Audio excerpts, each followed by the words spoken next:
Testing 1 2 1 2 3. Test test test.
Mic check, mic check.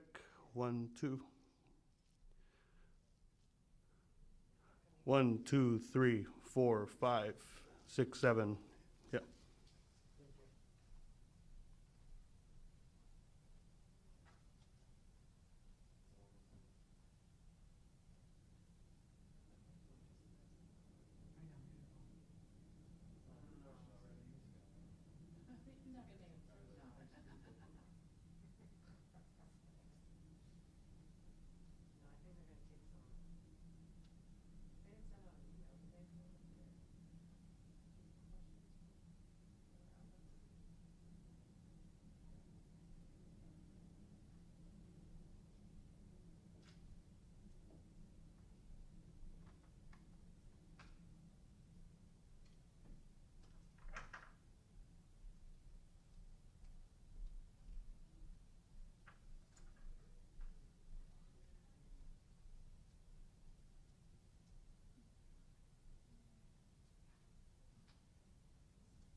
time of day would probably be easier for us, right?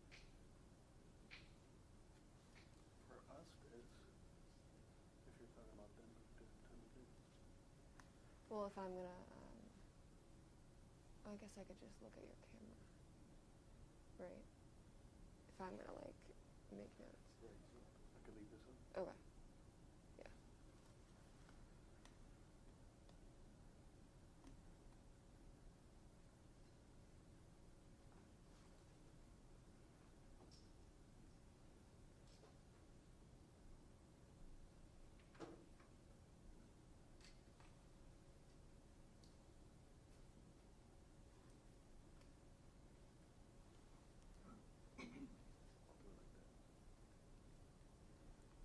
Okay.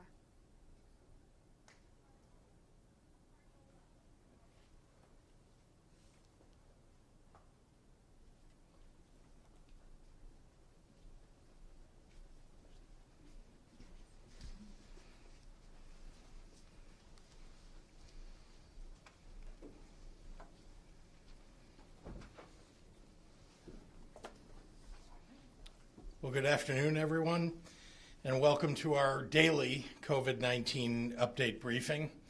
Dr. Ezike and I are joined today by Dr.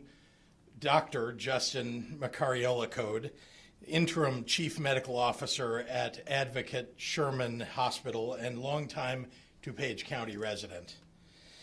Today marks the third day in a row for Regions 7 and 8 to report a rolling positivity average of 8% or above.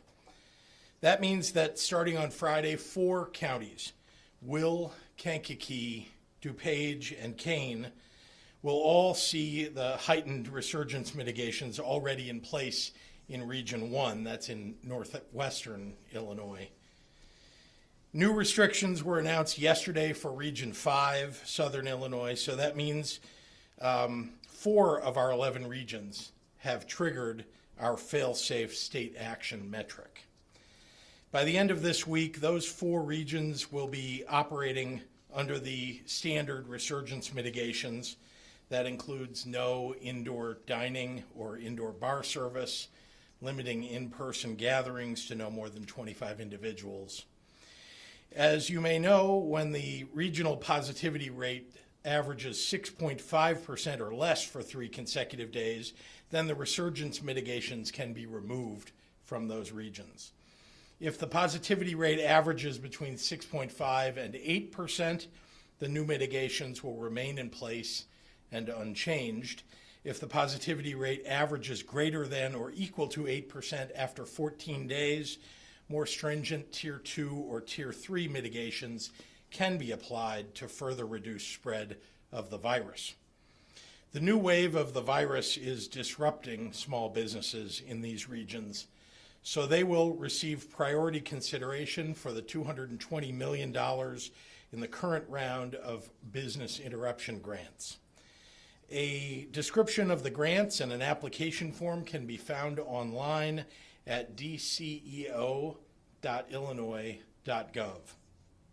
At this point, of the 7 regions that are still operating under Phase 4 of our Restore Illinois plan, that is without additional resurgence mitigations, 5 are now at a rolling positivity average above 7%, with the other 2 above 6.5%.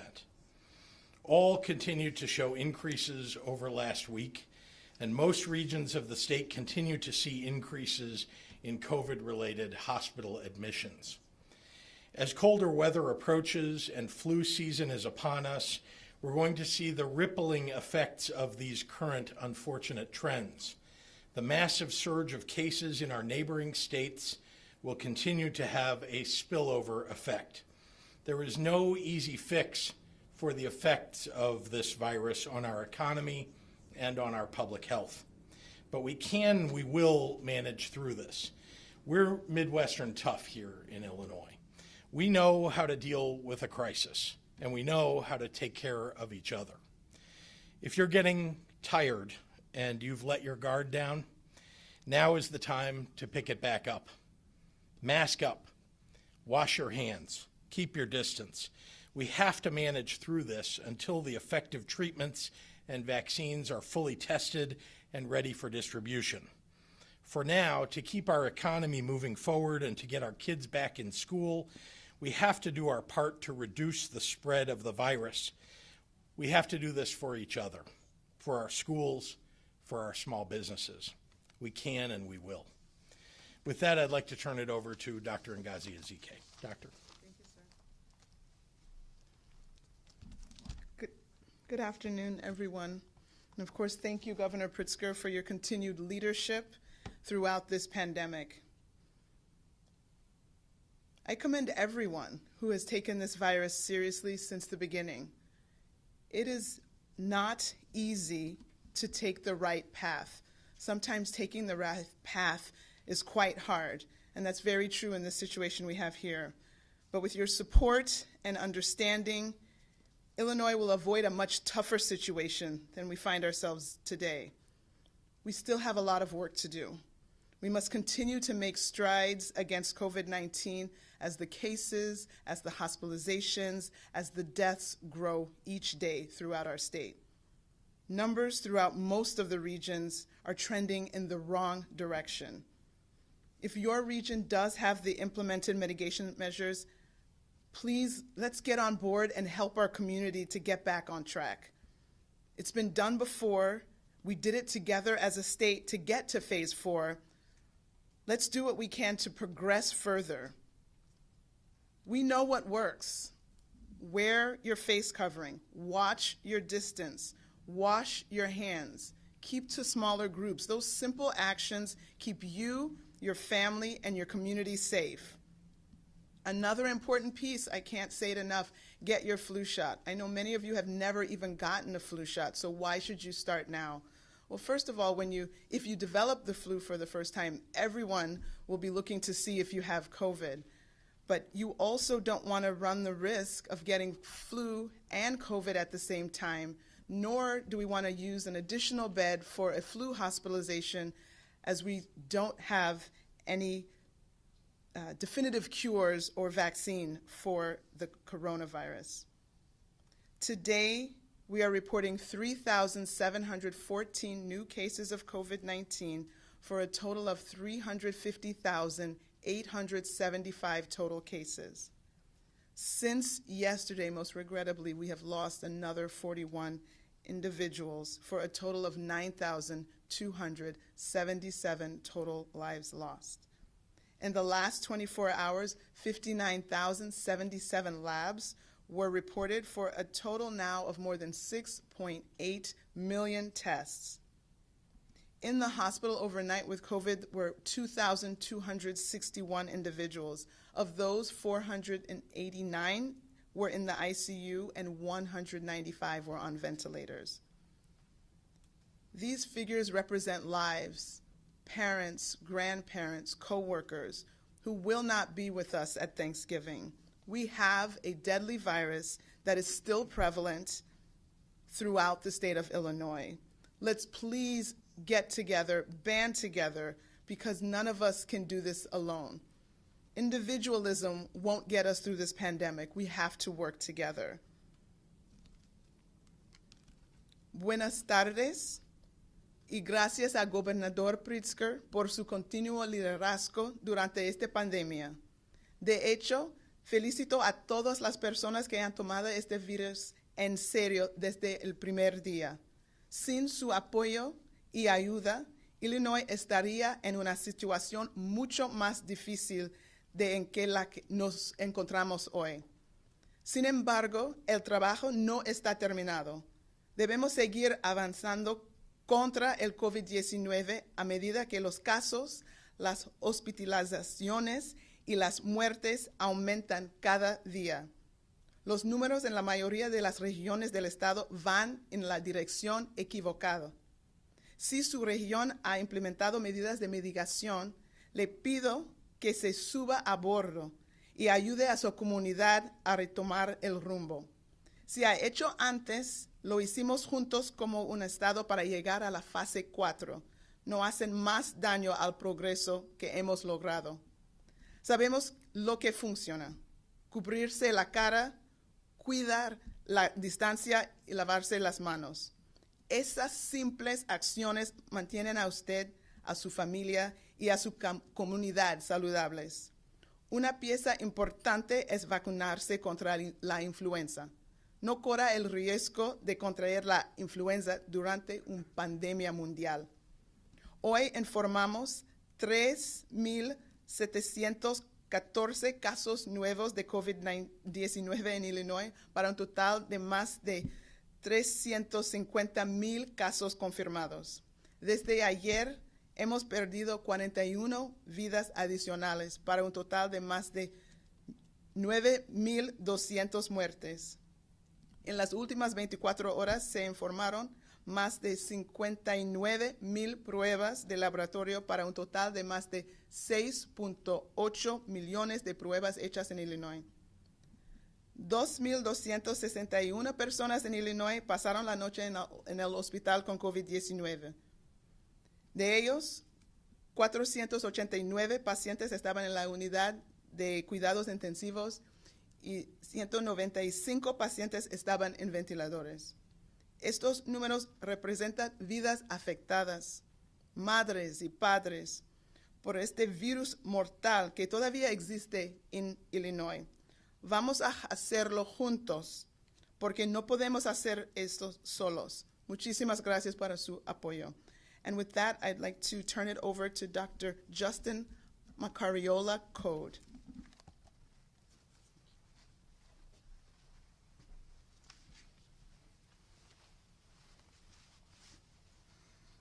Good afternoon, and thank you, Governor Pritzker and Dr. Ezike, for your tireless efforts in response to this pandemic, and for your enduring support of our frontline healthcare workers. My name, again, is Dr. Justin Macariola Code. I'm the interim chief medical officer at Advocate Aurora Sherman Hospital in Elgin, and also the medical director of the emergency department at Advocate Aurora Sherman Hospital.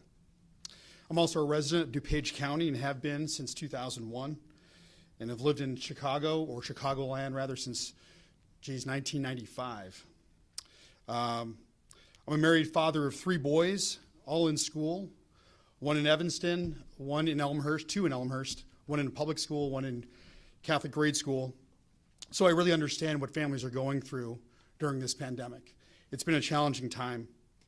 I understand what our healthcare workers and parents, as well as our communities, are facing and have been facing for quite some time. We all suffer from pandemic fatigue. We've talked about it. It's difficult, but this pandemic is not over, not by a long shot. And we must press on. We cannot let our guard down. We are seeing an increase of COVID-19 hospitalizations across the Advocate Aurora system, and the percentage of positive COVID cases are rising. At Advocate Sherman Hospital and across our communities in Kane and the surrounding counties, we are seeing the start of what is most likely the second wave. Wisconsin is already surging, and Northern Illinois is likely next. The actions we take today to slow and spread the virus will define what happens in the coming weeks to months. Wearing a mask, washing your hands, and keeping distance from one another will prevent the spread of this illness and ultimately save lives. I myself have had the unfortunate event where both my mother-in-law and my mother have had major medical procedures during the pandemic, and my family's not been able to attend to them as they'd like to. It's difficult for everybody, for all family members, but we know what to do to keep them safe. If you must gather, please remain 6 feet apart. If you're inside, wear a mask. It's the only way to help keep the spread contained, but it'll take all of us working together to protect one another. If we do not take these basic steps, we won't be able to slow the spread of the pandemic and its potentially deadly consequences. And the harder it will be on our healthcare system, and we will put our frontline healthcare workers in danger as we head into this winter time. So please help care for our communities across the northwest suburbs. So this is an evolving situation. We have surge plans. We meet weekly to discuss the impact of the pandemic and what it may mean for our hospital. We work in collaboration within our system at Advocate Aurora to coordinate care, to reallocate resources as needed, to meet our patients' needs, to serve our communities. Now, as a reminder, if you have mild symptoms of COVID-19, it's best to quarantine and recover at home to reduce exposure of others, but seek medical attention if needed. The state of Illinois, under the leadership of Governor Pritzker, has put together an excellent free program to help you monitor your symptoms and get connected with the support you need. We at Advocate are proud to partner with the state of Illinois for the benefit of our residents and for those that are COVID confirmed positive. This includes virtual check-ins, educational information that's available 24/7, alert monitoring, and in some cases, home monitoring kits, which include a thermometer, a portable device to measure your oxygen level, known as a pulse oximeter, and other tools. Those in need of these services can call the COVID hotline on our website, advocatehealth.com. Listen, this is a highly contagious virus that can affect anyone. It does not discriminate. At Sherman Hospital, we've seen a disproportionate impact upon our Hispanic community, which we serve. As a large health system, we are committed to the education and the awareness of the virus, and we have included outreach programs and campaigns to our Spanish-speaking families. We know that this year, more than any other year, it's extremely important to get your flu vaccination. As Dr. Ezike had mentioned earlier, this is why we are offering at Advocate free flu shots for our expanding Hispanic communities as part of an effort to improve health equity and to ensure everyone has access to the flu vaccine. Now, everyone that's over 6 months of age should get a flu shot. It's never been more important than now as we're entering this flu season, and of course, we'll be fighting 2 viruses at once. Listen, we know what works to protect our families, our neighbors, our healthcare workers, and our community. Stay strong, keep up your resolve, continue to social distance, wear a mask, and wash your hands. Follow the guidelines. This is a call to serve one another in order to save one another. Thank you. Governor Pritzker, questions and answers. Thank you very much, Doctor. Happy to take any questions from members of the media. Yes, ma'am. I know no indoor dining for bars and restaurants in the county are getting. Are there any other restrictions for gyms, churches, synagogues, schools that are private schools and that have already started hybrid learning? Remember that all of the existing mitigations under Phase 4 of our Restore Illinois plan, those remain as they are. These are resurgence mitigations for areas where the positivity rate has gone up or where they've tripped other metrics, and that's where indoor dining, indoor bar service are being temporarily halted, and where we're reducing the number of people who can gather from 50 to 25. But you can find all of the mitigations that are associated with resurgence mitigations, Tier 1, Tier 2, and Tier 3 on the IDPH website. Governor, can Yes, ma'am. Dr. Ezike too would weigh in on this? Yesterday, Dr. Arwady spoke to worried about gatherings within the home. Yeah. And they also, the city, you all contradicted each other somewhat. The city is saying the spread is going on within the home and that restaurants and bars, they're not necessarily seeing that in their contact tracing. Is the state seeing that the spread is going on because of bars and restaurants being more open? Yes, and there are pages and pages and pages of studies from around the world, from around the United States, not to mention articles that in fact, I believe we've sent these out to most of the media. If you would like them, happy to have my press secretary send them as well. I mean, we're literally talking about piles of these studies that show that bars and restaurants are spreading locations, significant spreading locations. It is also true, though, and I want to commend Dr. Arwady for saying, as she did, that private gatherings are another major spreading opportunity for the virus, something that we all need to be very, very careful about. It's not so much your own family that you're living in a pod with every day as it is when you're inviting either other family that don't live with you, friends over. I'm not saying you can't do that. All we're saying is, as Dr. Ezike said the other day, that it's important for you to maintain social distance even when you're having friends over. It's okay, 6 feet is not that far. Wearing a mask when you don't know them, that they've been tested or that they're COVID free. It's an appropriate thing, making sure that people have hand sanitizer available to them, that they wash their hands, etc. These are all things that we're going to have to get used to, especially during this winter season, especially during the holidays when we know we all want to get together with our friends and family. Governor, if I may Yes, ask ma'am. you, understandably, there's a lot of frustration coming from different quarters in those regions that are being rolled back again, especially Yeah. Region 7 already went through this a couple of months ago. Sure. Just a short while ago, I was speaking to one of the state reps that was on the call with Dr. Ezike earlier this afternoon, where we were telling her about this rollback. And the point that she was making was this. She said that on the call, Dr. Ezike had mentioned that bars and restaurants account for the lowest number of cases in the current surge.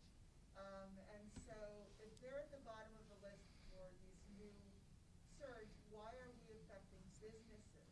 Why are we rolling them back when maybe the benefit from it won't really be what we would like to see? I have my own thoughts, but I want to No, let I just- Dr. Ezike answer for what I just want to make sure that I wasn't mischaracterized. Maybe you can hear me. So the issue is, on the call earlier today, they wanted to say, why do we keep going after bars and restaurants? And so as we look from region to region to region, statewide data, we look at the places, this is again from our contact tracing efforts, we have the individuals who have talked to the case. And then the questions include looking back where they have been in the previous 14 days. That is where, those are the places that they have been where they could have caught the virus. And then we also look forward to since they've been symptomatic where they've been. So that's the place that they could have given the virus to, and exposed others. And so when you look at the top 3 places that come up over and over, region to region, statewide, it comes up as people's workplace, it comes up as school, it comes up as restaurants and bars. So we're not going to not have people go to school. We're letting the local health departments and the school administrators decide for themselves what's appropriate regarding school. And then in terms of workplace, there are people that you cannot work from home or you have to go to work. So the next thing that we can actually act on is the bars and restaurants. Okay. Well, how might this affect the number of people in the classroom though? Because if the rule is now 25, are there any classrooms that have more than 25? What should they do? Yeah, so again, the rule for the class, and this is not supposed to be for schools specifically, but I know even as we worked so closely with the schools and the local health departments over the summer, that in the classroom they're supposed to be spaced out, the 6 feet, and masked. And so depending on the classroom, they can figure out how many people they can fit, but we've already accounted for and expect that there's 6 foot of distancing and masking in the school setting. Yep. And there are guidelines, let me just add that there are guidelines, as you know, that were provided to all the schools from the State Board of Education to make sure that schools know what they should be doing. But as I've said all along, that schools are different locations from one to another, even within a school district, as you know, putting Chicago aside for a moment. Outside of Chicago, there are many, many schools, multiple schools in a school district, and they're all laid out a bit differently. Some of them have many fewer students than the next school that's in their school district even. So we want the schools to make decisions about how to space people out, how to make sure to keep them safe within the school. But our goal, our number one goal, is to make sure that we get our kids back into school as it is safe. So hybrid learning, a good idea, and of course in-person learning, a good idea.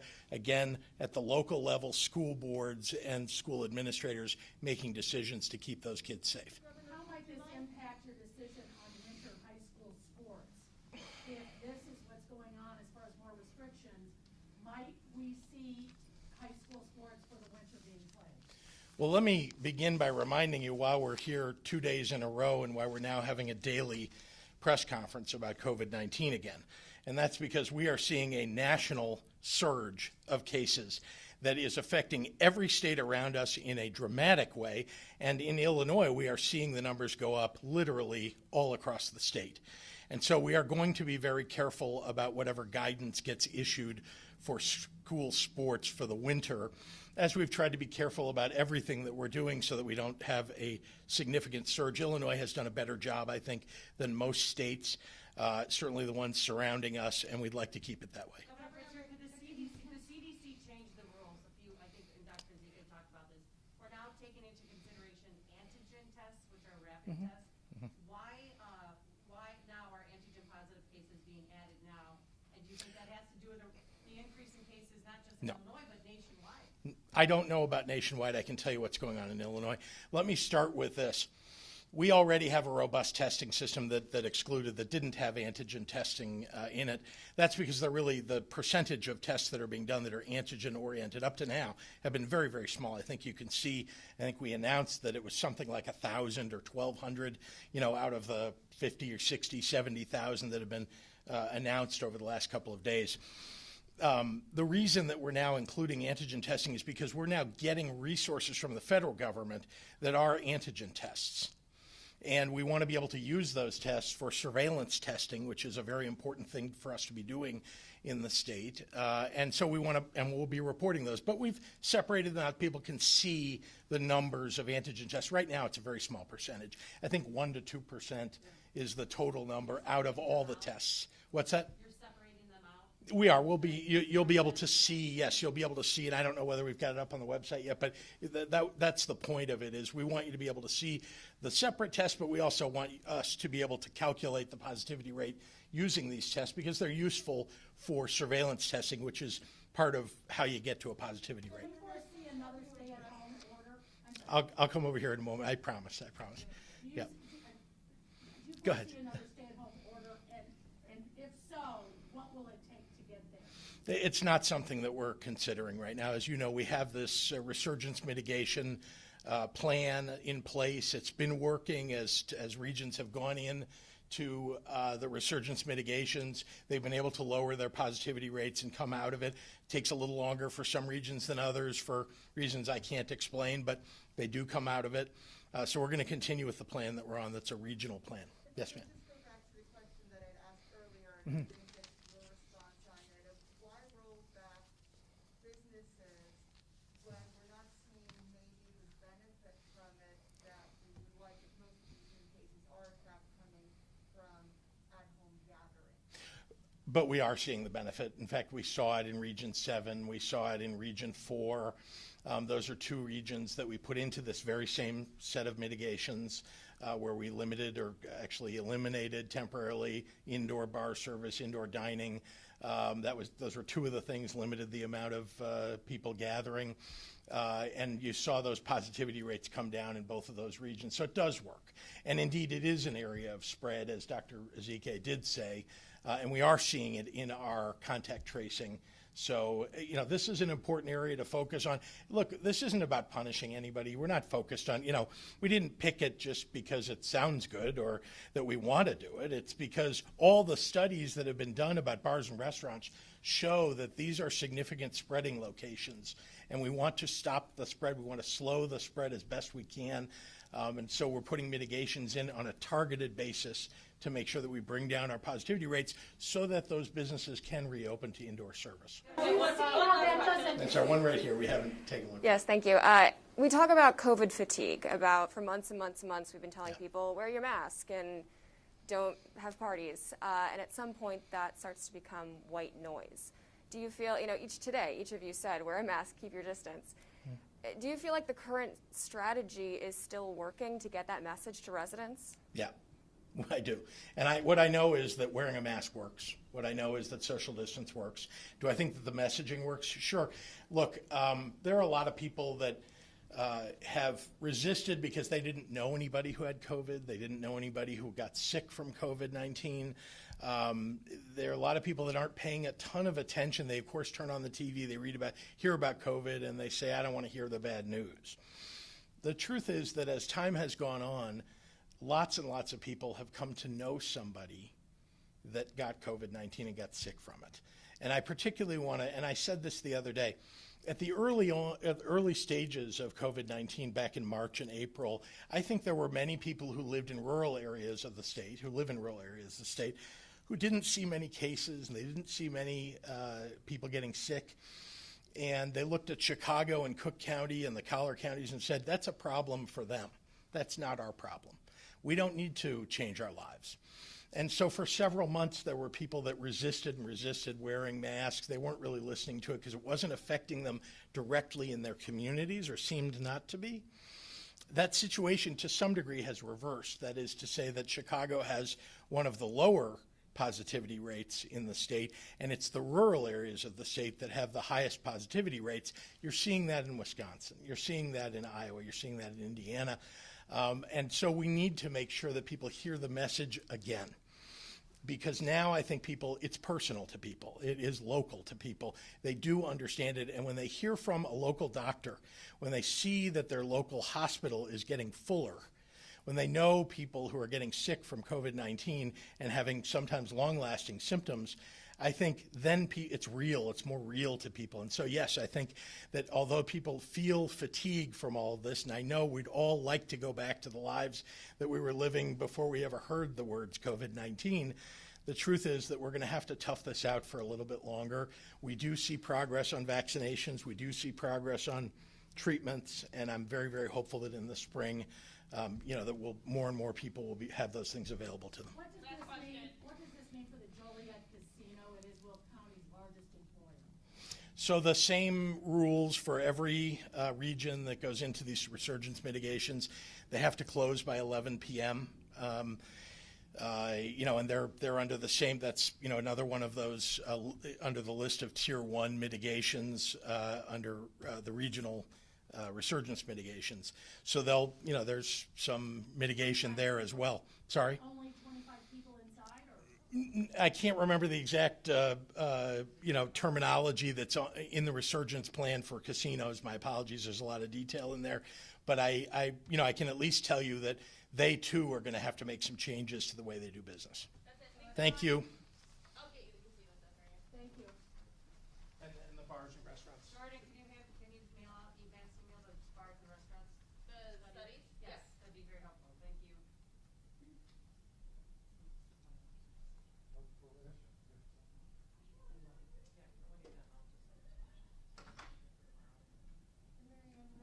Oh, yeah, no, we gotta do it now, then we're ready. Oh, yeah, yeah.